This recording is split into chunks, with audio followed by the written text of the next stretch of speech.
আসসালামু আলাইকুম। আশা করি সবাই ভালো আছেন। ইরানে প্রচণ্ড ঘটনাবহুল কিছু বিষয় ঘটছে আন্তর্জাতিক পরিমণ্ডলে। ইরানে ফুঁসে উঠছে কারণ অর্থনৈতিকভাবে ইরান এখন অনেকটাই পঙ্গু হিসাবে বিবেচিত হয়ে আসছে। দেশের অভ্যন্তরীণ বিশৃঙ্খলা, দেশটির রাজনৈতিক, অর্থনৈতিক এবং ধর্মীয়গতভাবে বেশ কিছু অবস্থার ভিতর দিয়ে যাচ্ছে ইরান। কিন্তু এই দেশটিকে যদি আমরা বিশ্লেষণ করি তাহলে দেখব যে ইরান কিন্তু অনেক আগের একটা দেশ বা জাতি হিসাবে অধিষ্ঠিত হয়ে আছে। ইরান এমন একটা দেশ যেটা পৃথিবীর ভূখণ্ডে 17তম আয়তনের দিক দিয়ে একটি দেশ, এবং তার আশেপাশে যে ভৌগোলিকগতভাবে সীমানা রয়েছে সেই হিসেবে ইরান অনেকটাই সুরক্ষিত। তারপরেও বেশ কিছু সুবিধা থাকার পরেও বর্তমান সময়ে ইরানের উপর দিয়ে যাচ্ছে অনেক বিশৃঙ্খলা বা অনেকগুলো ঘটনাবহুল বিষয়। এই সমস্ত বিষয়গুলো নিয়েই আজকের এই ভিডিওতে আলোচনা করা হবে।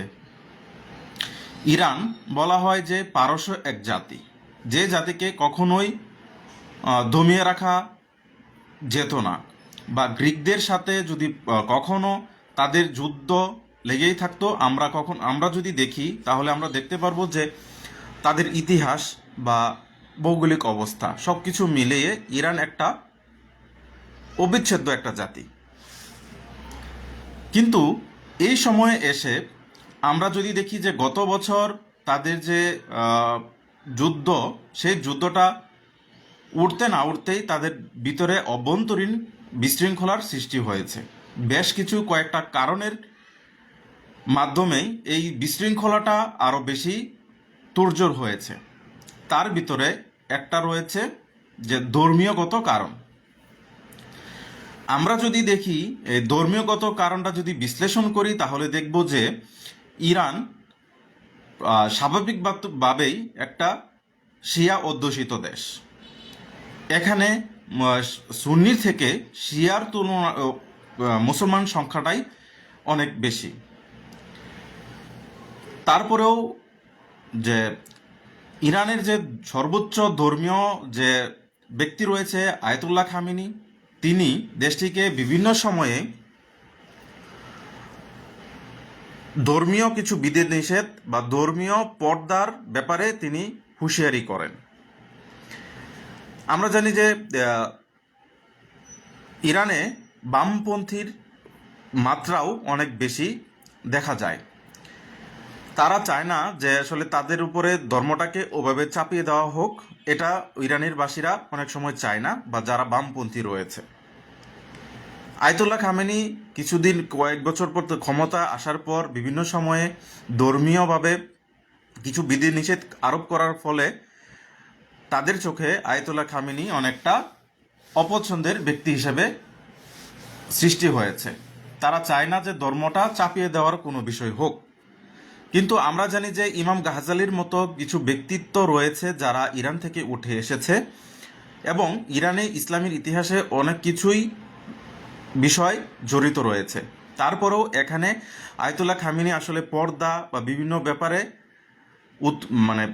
চাপিয়ে দেওয়ার ফলে ইরানের সাধারণ মানুষ ফুঁসে উঠছে, এবং তারা চায় না যে প্রথাগত যে ব্যাপারটা, এই ব্যাপার তাদের উপরে চাপিয়ে দেওয়া হোক।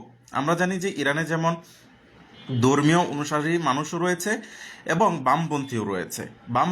বামপন্থী যারা রয়েছে এটা অনেক বিশাল বা অনেক সংখ্যাগরিষ্ঠ, সংখ্যালঘু নয় এমন একটা বিষয়, যার ফলে ইরান ওই যে বামপন্থী যারা রয়েছে তারা আয়াতুল্লাহ খামেনির বিরুদ্ধে কিছুটা খারাপভাবে নিয়েছে, যার ফলে বিশৃঙ্খলার সৃষ্টির মাধ্যম একটা সুযোগ পেয়েছে, এবং এর ফলে একটা অভ্যন্তরীণ গোলযোগের সৃষ্টি বাধিয়েছে, যেটা ইরানের অন্যতম একটা বৈশিষ্ট্য। এখন দল, মত, বর্ণ সব কিছু মিলিয়ে বা ধর্মীয় আনুষঙ্গিক কিছু মিলিয়ে কেউই চায় না যে আসলে ইরান বা জাতিগতভাবে খারাপ হোক, কিন্তু তারা চায় যে ধর্মীয়গত আনুষঙ্গিক তাদের উপরে চাপিয়ে যেন না দেওয়া হয়। এটা হচ্ছে অন্যতম একটা কারণ। এখন আরেকটা বিষয় যদি আসি, তাহলে দেখব যে অর্থনৈতিক অবস্থা। ইরান স্বাভাবিকভাবেই অর্থনৈতিকভাবে একটা বিপর্যিত একটা দেশ বর্তমানে বলা চলে।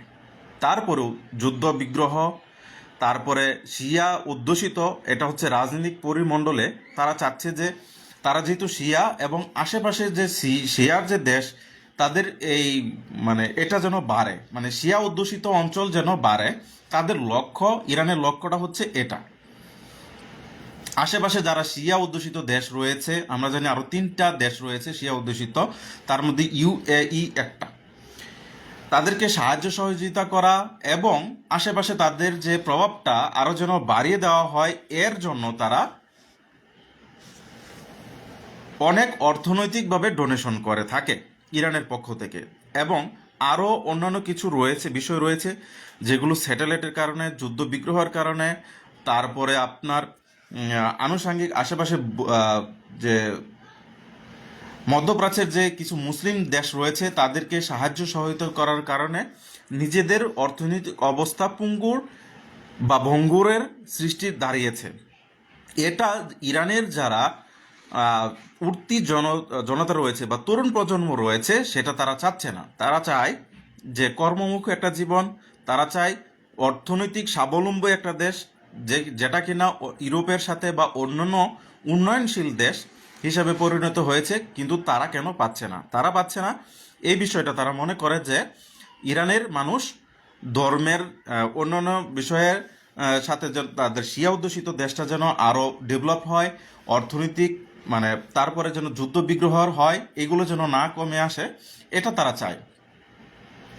এর ফলে তারা আরও বেশি সক্রিয় হয়েছে এই আয়াতুল্লাহ খামেনির বিরুদ্ধে এবং অভ্যন্তরীণ বিশৃঙ্খলা বাঁধানোর মূল পরিকল্পনা হিসেবে তারা এগুলো নিয়েছে।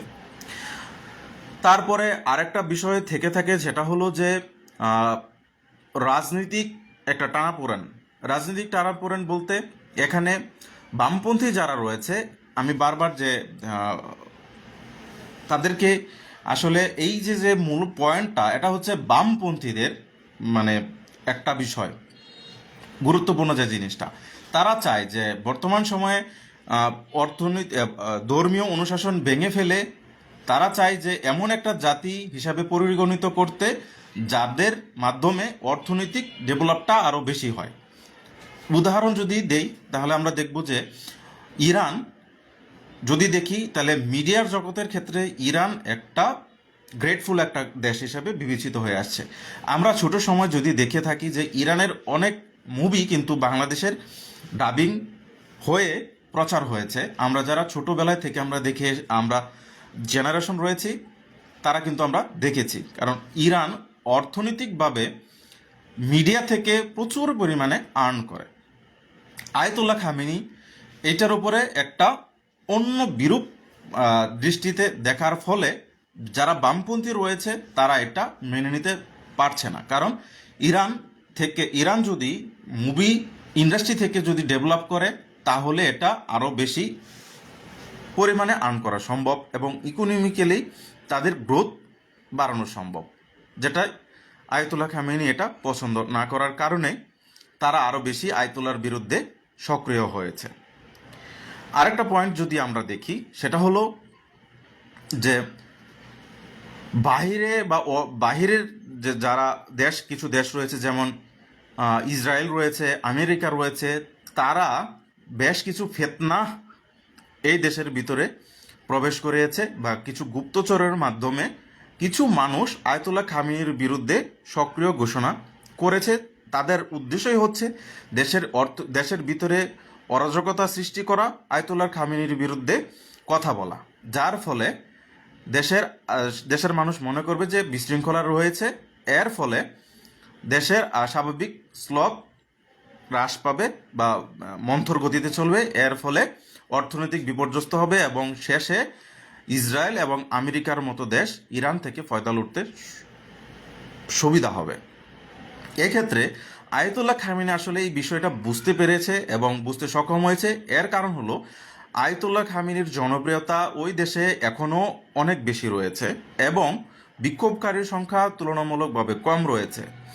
আয়াতুল্লাহ খামেনিকেও যেমন পছন্দ করে, আয়াতুল্লাহ খামেনিকে অপছন্দ করা লোকজনও সেখানে রয়েছে, যার ফলে একচেটিয়াভাবে আয়াতুল্লাহ খামেনিকে পরাস্ত করা সম্ভবও হচ্ছে না এবং থাকাটাও তার যে মসনদ সেটা টিকিয়ে রাখার ক্ষেত্রেও একটা জটিলতার প্রশ্নবিদ্ধ হয়েছে। এক্ষেত্রে আয়াতুল্লাহ খামেনির যে কাজটা রয়েছে সেই কাজটা হচ্ছে বিদ্রোহীদেরকে দমন করা এবং যারা বিশৃঙ্খলা সৃষ্টি করছে তাদেরকে উৎখাত করা। যদি এটা করতে পারে তাহলে আয়াতুল্লাহ খামেনির জন্য পজিটিভ হবে। এক্ষেত্রে আয়াতুল্লাহ খামেনির আরেকটা মূল যে সহজ যে পয়েন্ট সেটা হলো যে দেশের মানুষ কখনোই চায় না যে জাতিগতভাবে তারা ক্ষতিগ্রস্ত হোক এবং একটা সাহসী এবং উদ্যমী জাতি হিসেবে ইরানকে আমরা দেখতে পারি। ইরান, পারস্য বা অন্যান্য যদি আমরা যুদ্ধ বিগ্রহের যদি আমরা দেখতে পারি বা তাহলে দেখব যে ইরানের সৈন্য সংখ্যা ছিল প্রচুর এবং এই ইরানের বর্তমান সময়ের যে ইরান, এই ইরানের আগেকাল সময়ে যে সৈন্য, এই সৈন্যটা অনেক যুদ্ধে জয় করা হয়েছিল এবং বিপজ্জনক সৈন্য হিসেবে বিবেচিত হয়ে আসছিল। সেই ক্ষেত্রে তারা চাইবে না যে দেশটাই ক্ষতিগ্রস্ত হয়ে যাক, দেশের সুশাসনটা ফিরে আসুক। তারা মানে যারা এন্ট্রি পার্টি রয়েছে এবং পক্ষেও রয়েছে, তারা দুই দলই চাই দেশটা যেন ঠিক থাকুক। বিশৃঙ্খলা শেষ হওয়ার পর আয়াতুল্লাহ খামেনিকে বা যে বিষয়টা যদি প্রবলেম সৃষ্টি ক্রিয়েট করে সেটা উদ্ঘাট হয়ে দেশটা যেন সুন্দর এবং সাবলীল হয়, এটা কিন্তু সবাই চাওয়া। এর চাওয়া এমন না যে আমেরিকায় তাদের উপরে উতরাই হোক কিংবা ইরান বা ফিলিস্তিন এসে তাদের উপরে হামলা করুক, এটা সাধারণ মানুষও চায় না। এন্ট্রি বা বামপন্থী বা ডানপন্থী এটা কিন্তু কেউই চায় না। সেক্ষেত্রে যে বিষয়টা ক্লিয়ার হয় সেটা হলো যে ইরান কখনোই একটা অদম্য একটা জাতি, তাদেরকে কখনোই বিলীন করা যাবে না। এটা আমরা যারা মনে করি যে আসলে শেষ হয়ে যাবে অন্যান্য দেশের মতো, সিরিয়ার মতো বা লিবিয়ার মতো, ইরানের ক্ষেত্রে এই জিনিসটা ঘটার সম্ভাবনা নাই বললেই চলে। যার ফলশ্রুতিতে এখনও আমরা দেখতে পারি যে বিক্ষোভকারীদের নিয়ন্ত্রণ করে আয়াতুল্লাহ খামেনি কিন্তু এখন পর্যন্ত টিকে রয়েছে এবং এর যদি নাও থাকে পরবর্তী সময়ে যারা থাকে তারাও কিন্তু দেশের জন্য, দেশের কল্যাণের জন্য, তাদের ধর্মীয় কল্যাণের জন্য কাজ করবে বলে তারা ঐক্যবদ্ধ থাকবে। এর ফলে আমরা দেখতে পারি যে অন্যান্য দেশের মতো ইরানকে এত সহজেই ফুরিয়ে দেওয়া সম্ভব হবে না। সবাই ভালো থাকবেন। সালাম আলাইকুম।